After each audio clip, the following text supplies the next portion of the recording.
from whipping vine to a fixed target until moving to practicing on a moving target. Purple Jade had already mastered the art of accurately whipping fixed targets by then, and even if a large stone was placed in front of it, the cub would be able to smash it into pieces with its vine whip. From the very beginning, as it controlled its skill attacks, it had slowly been injecting spiritual strength into its vine whip. It then coated vine whip's exterior with a layer of spiritual power. Purple Jade could now make its vine whip as strong as steel. Although this could not last for a long duration, it was already considered a vast improvement.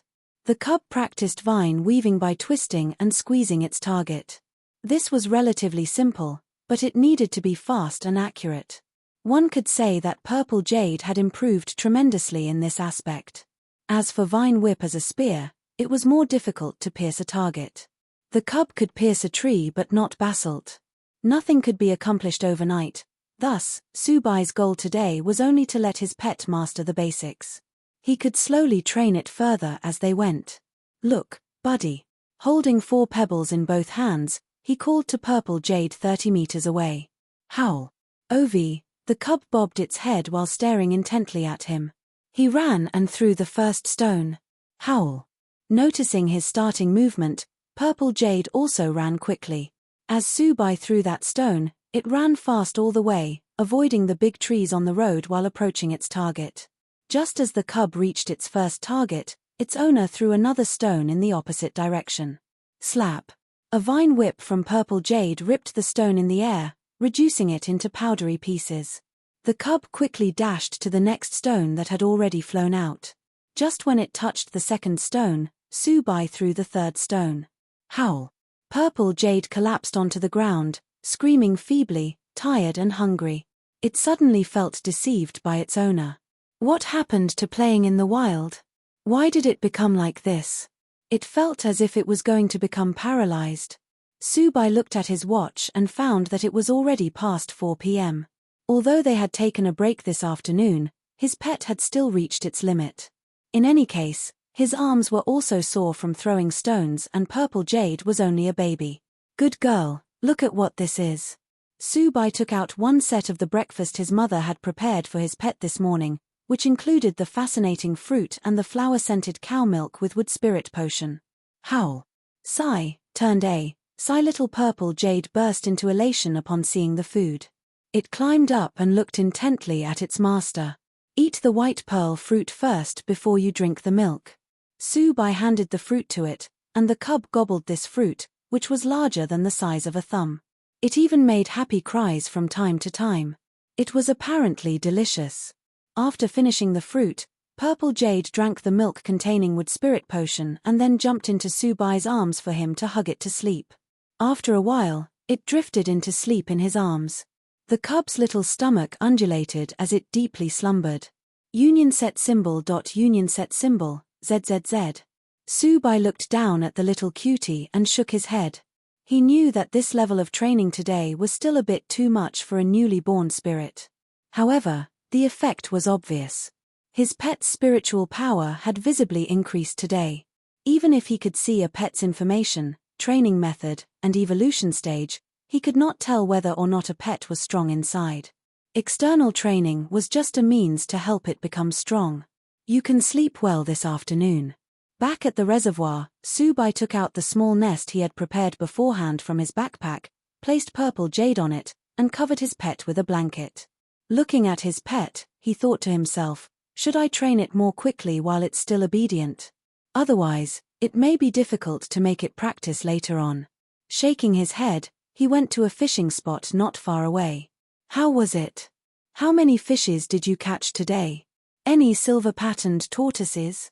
He walked to Suyu and asked in a low voice. They had both been fishing enthusiasts since junior high school. At that time, the two of them started liking touching fishes first before falling in love with fishing itself. Generally, they liked going out and catching fishes with their rods when they had nothing to do. They did not do it for the sake of catching lots of fishes but rather for fun. Today's fishes aren't biting the bait. Spring fishing is difficult. It took me a long time to catch a small crucian carp and a white-stripped fish about the weight of one catty. His younger brother spread his hands. There's something big underneath, but I didn't manage to catch it. Too many of my baits were bitten off. Let me give it a try. Subai looked at the catch happily. His favorite was the small white-stripped fish, which was crispy and refreshing when fried. On the contrary, he had no interest in the crucian carp. He found the bottom, adjusted the drift, put the bait, and then lowered the rod. He did not lift the rod for half an hour. From the side, his younger brother would occasionally catch small crucian carps and white-stripped fishes. Subai was speechless. He really wanted to drain the reservoir. After thinking for a while, he took 2 cyan earthworms and reached out to a tree beside him. He sucked out some light attribute light balls from it and pushed them into the earthworms' bodies before hanging them as bait onto the hook. Tree, what the heck? It was trembling with rage. Brother, watch me catch a 1,000-year-old tortoise for you. Subai glanced at the water and played with his phone. Seeing his older sibling's posture, Suyu shook his head with a smile. Ha ha ha. Brother, you're out of luck today. Do you wanna come and catch these fishes with me? No, you have to believe it, I only catch big fishes. Subai would glance at the water from time to time as he played with his phone. Half an hour later, he got tired of playing with his phone, and just as he moved to lift his pole to see if the hanging cyan earthworms had been eaten, the floating fishing rod suddenly got pulled back. Without saying a word, he threw his phone to the side and reached to grab the pole. However, before he could get a good grip on it, a huge force came onto him. He only heard a loud crash on the surface of the water before he was pulled into it. As he was directly thrown into the water, the main fishing rod broke and disappeared with a wave. F***CK. What was that? Subai stared with widened eyes at the floating fish rod that had disappeared after 2 laps on the water surface. Suyu also rushed over. After checking that his older brother was okay, he also stared at the surface of the water for a long time, quite taken aback. F***CK, brother, what did you catch? Did it just pull you down? Judging by that large splash, it's at least 100 catties. I don't know. There's something big in the reservoir.